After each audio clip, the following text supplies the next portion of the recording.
On a cold winter evening, the restaurant of the Pine Ridge Lodge in the mountains of Colorado was filled with quiet luxury.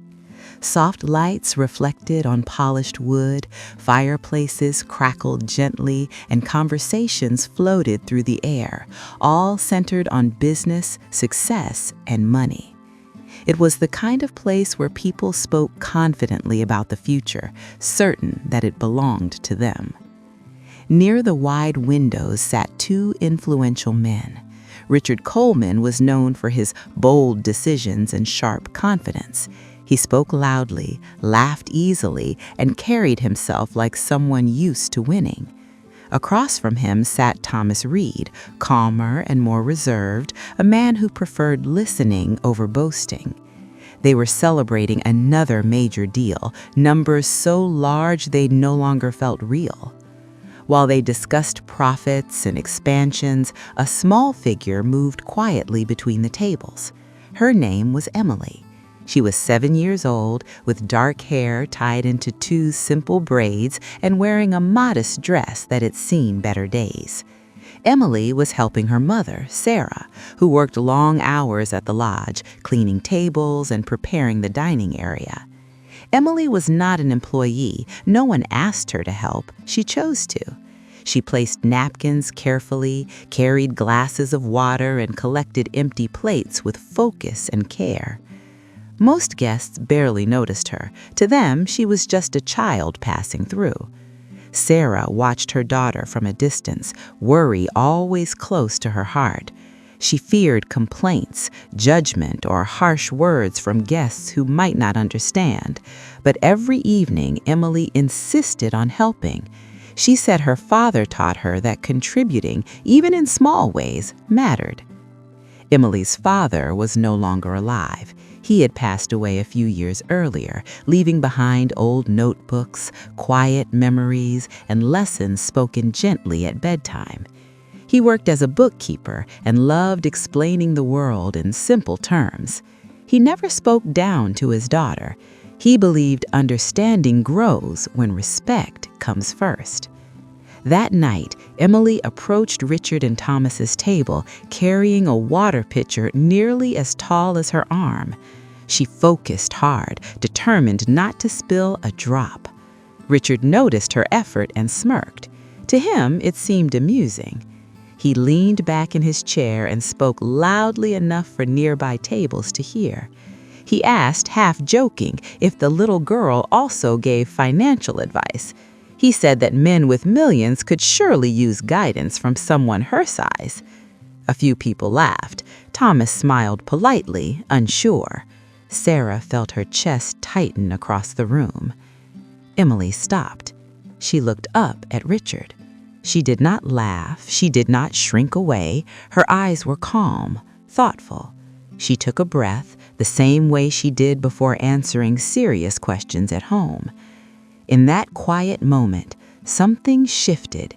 What began as a joke was about to change the course of that evening, and far more than that. The soft noise of the restaurant faded as Emily began to speak. Her voice was gentle but steady. She said that investing depended on what a person truly wanted. If someone wanted safety, they should choose things people always need. She mentioned food, medicine, and basic services, things that remain important no matter how the world changes. The room grew quiet. Forks paused midair. Richard's smile slowly disappeared. Thomas leaned forward, listening closely. Emily continued without hesitation. She said that fast growth often comes from new ideas, especially those that protect the planet. She explained that trends may change, but caring for the future never goes out of style. Her words were simple, yet striking. Richard cleared his throat and asked where she learned to speak that way. Emily answered honestly. She said her father taught her before he passed away. She added that he was watching from above now. The mood shifted instantly. Richard brushed it off, saying children repeat what they hear. But Thomas felt something deeper. This was not repetition, it was understanding. Emily returned to her mother's side, quietly proud that she had done her task well. Sarah gently told her not to talk so much around important guests. She explained that some questions are meant as jokes, not real requests. Emily listened, confused. She had only answered truthfully. In the days that followed, Richard and Thomas returned to the lodge. They said they enjoyed the calm atmosphere, but both men knew they were there for another reason. They always chose a table near where Emily worked. Richard continued asking playful questions, though something uneasy hid behind his smile. Thomas listened with sincere interest. Emily answered in the same thoughtful way. She said fear leads companies to bad decisions. She said rushing often hides mistakes. Thomas began to admire her, not as a novelty, but as a clear mind speaking plainly. Richard, however, grew uncomfortable. Each answer felt like a challenge to his pride. Curiosity turned into suspicion. Richard ordered a quiet background check on the family. When the report came back, he was frustrated. No private schools, no special tutors. Emily was simply a child raised with patience and honesty. That realization unsettled him.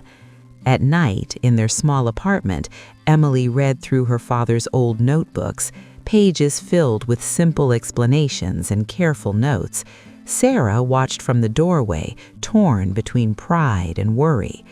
Without realizing it, a young girl's quiet wisdom was beginning to crack beliefs built over decades. The tension reached a breaking point when Richard arrived one evening, bursting with excitement.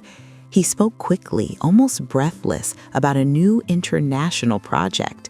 Clean energy, massive expansion, guaranteed returns. He said it was the opportunity that would place him years ahead of the market.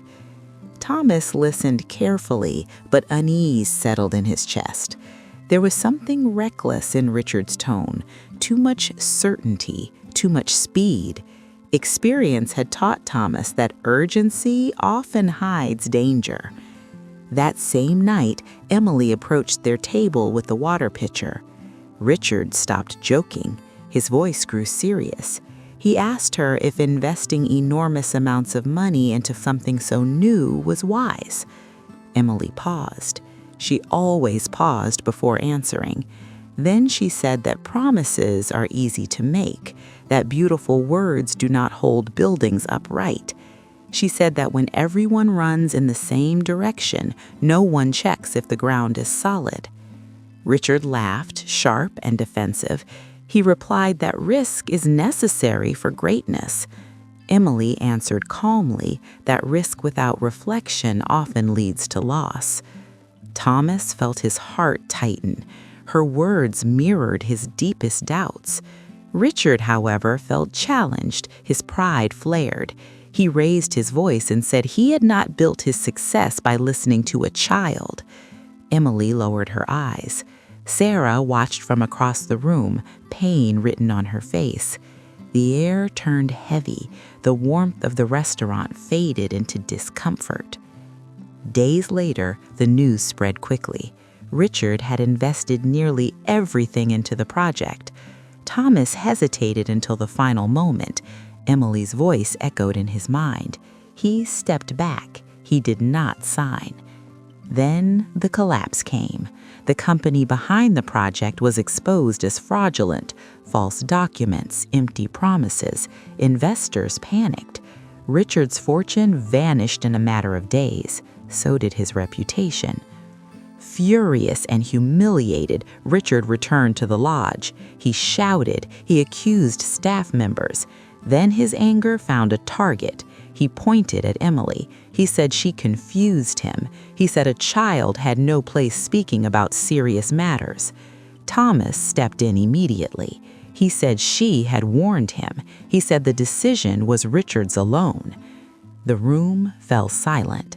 Richard stood there, stripped of power and certainty. Emily did not cry. She simply said she was sorry he felt so sad. That night, Richard realized he had lost far more than money. After the collapse, Richard Coleman's world became painfully quiet. The phone that once rang nonstop stayed silent. Meetings were canceled. Partners disappeared. The man who once commanded rooms full of people now spent his days alone, forced to listen to his own thoughts.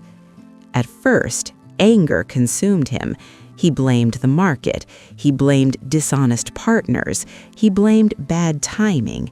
But as days turned into weeks, anger faded, leaving behind an uncomfortable truth. He had ignored a warning simply because it came from someone small. One evening, Richard returned to the Pine Ridge Lodge. There was no celebration this time, no confidence in his walk, only humility. He sat quietly until Sarah passed by to clean the table. In a low voice, he asked about Emily. Sarah told him she was at school. The answer made him lower his head. After a long pause, Richard apologized. He admitted he had been wrong. He said he confused authority with wisdom. He said he should never have raised his voice to a child who only spoke honestly. Sarah listened without anger. She told Emily never tried to prove anything. She simply answered because she believed in telling the truth, because that was how her father raised her. Meanwhile, Thomas Reed chose a different path.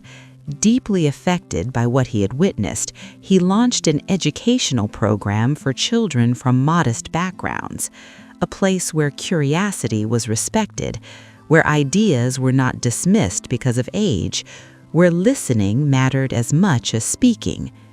Emily began attending the program, not as a symbol, but as inspiration. She grew surrounded by books, respect, and memory. She never saw herself as special. She only repeated what her father taught her, that knowledge loses its value if it is not shared. The program grew. Other children discovered hidden talents. Lives quietly changed.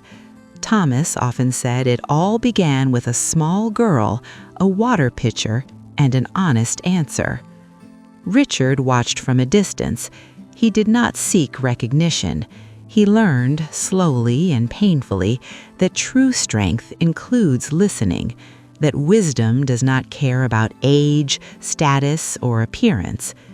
Years later, the story was remembered not as a financial failure, but as a lesson, a reminder that the smallest voice can carry the clearest truth. If this story moved you, leave a comment. Follow the channel for more stories that remind us it is never too late to learn.